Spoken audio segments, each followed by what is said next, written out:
नमस्ते बच्चों। आज कक्षा 10वीं में भूगोल में हम जनसंख्या इस पाठ के अंतर्गत ब्राज़ील का जनसंख्या का अध्ययन करेंगे।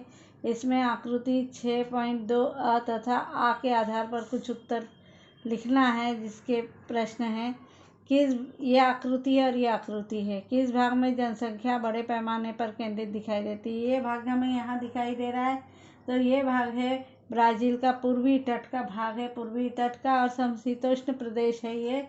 तो समशीतोष्ण जलवायु वाले रियो दी जेनेरो, कौन सा राज्य है? रियो दी जेनेरो तथा साओ पाउलो राज्य में जनसंख्या बड़े पैमाने पर केंद्रित दिखाई दे रही है। दूसरा प्रश्न है किस भाग में जनसंख्या अत्यंत कम है?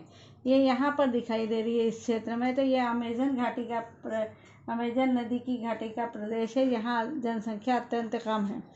तीसरा है अभी तक किए गए ब्राज़ील देश के अध्ययन के आधार पर जनसंख्या के असमान वितरण के लिए कौन कौन से कारक कारणीभूत होंगे, इस पर टिप्पणी लिखिए। तो ये जो कारण है अब जनसंख्या के असमान वितरण के लिए, उसमें हम पहला देखते हैं कि यहाँ जो है ब्राज़ील के उत्तरी भाग में अमेजन नदी की घाटी में उष्ण और आर्द्र जलवायु है, अधिक वर्षा है, घने वर्षा वन है, दुर्गम प्रदेश है। इन कारणों से यहाँ जनसंख्या का वितरण विरल पाया जाता है। फिर ब्राज़ील के बाह्य राज्य का अधिकांश, यहाँ ये जो राज्य का अधिकांश प्रदेश, ये जो राज्य यहाँ पर वृष्टि छाया का प्रदेश होने के कारण इस राज्य में जनसंख्या का विरल वितरण पाया जाता है। ब्राज़ील की उच्च भूमि के प्रदेश में, ये जो भाग है ये ऊपर का, इस उच्च भूमि के प्रदेश में मध्यम वर्षा और अपेक्षाकृत अनुकूल जलवायु होने के कारण जनसंख्या का मध्यम वितरण पाया जाता है यहाँ पर। और ब्राज़ील के रियो दी जेनेरो और साओ पाउलो, ये दो राज्य हैं जो तटीय प्रदेशों में समशीतोष्ण जलवायु वाले हैं। यहाँ पर जनसंख्या का सर्वाधिक केंद्रीकरण हमको दिखाई दे रहा है।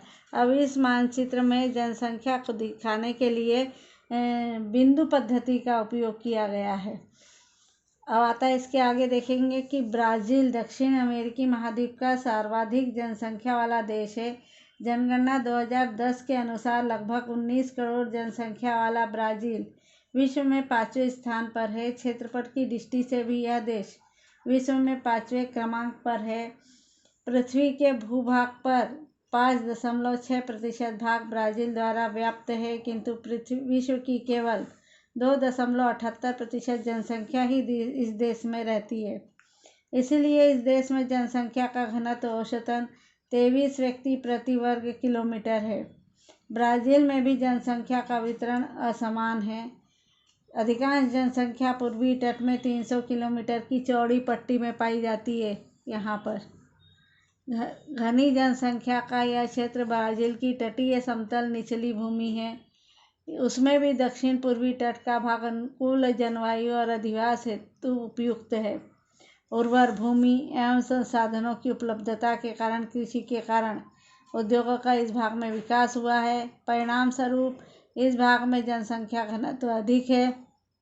इसके विपरीत अमेजन घाटी के अधिकांश भाग में मानवीय अधिवास कम है, प्रतिकूल जलवायु है, अधिक वृष्टि है। दुर्गमता एवं घने वनों के कारण इस भागों में मानवीय अधिवास हेतु बाधाएं उत्पन्न होती है, इसीलिए यहाँ जनसंख्या का वितरण विरल है।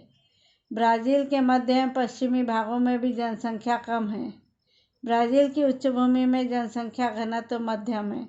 अभी हमने ये जो कारण देखे हैं जनसंख्या के घनत्व के लिए, अधिक घनत्व क्यों रहता है, तो यही कारण हमने भारत में भी देखे थे, जहाँ नदियाँ थी, उद्योग थे, कृषि के लिए उपयुक्त भूमि थी, जहाँ पर जलवायु सुसह्य थी, वहीं पर जनसंख्या का घनत्व अधिक पाया गया और मानवीय अधिवास ज़्यादा से ज़्यादा पाए गए थे। दुर्गम भागों में, प्रतिकूल जलवायु वाले भागों में, अधिक वृष्टि वाले भागों में, घने वनों में भारत में भी जो है मानवीय अधिवास ज़्यादा नहीं पाए जाते हैं, पर भारत से बहुत कम है। देखा हमने ब्राज़ील की जनसंख्या, भारत जो 121 करोड़ लोगों का देश है, तो ब्राज़ील जो है 19 करोड़ का है। तो तुलना हम करते हैं भारत से, तो भारत की जनसंख्या ज़्यादा है। भारत में जो है क्षेत्रफल जो है भारत का देखते हैं हम यहाँ पर कि 2.41% क्षेत्र है, और फिर भी जनसंख्या हमारे देश में दुनिया की 17.5% है, जबकि ब्राज़ील में जो है भूभाग जो है 5.6% है और जनसंख्या जो है 2.78% है। तुलना हम करें तो देखिए ब्राज़ील इतना बड़ा देश होकर भी वहाँ पर जनसंख्या कम ही पाई जाती है।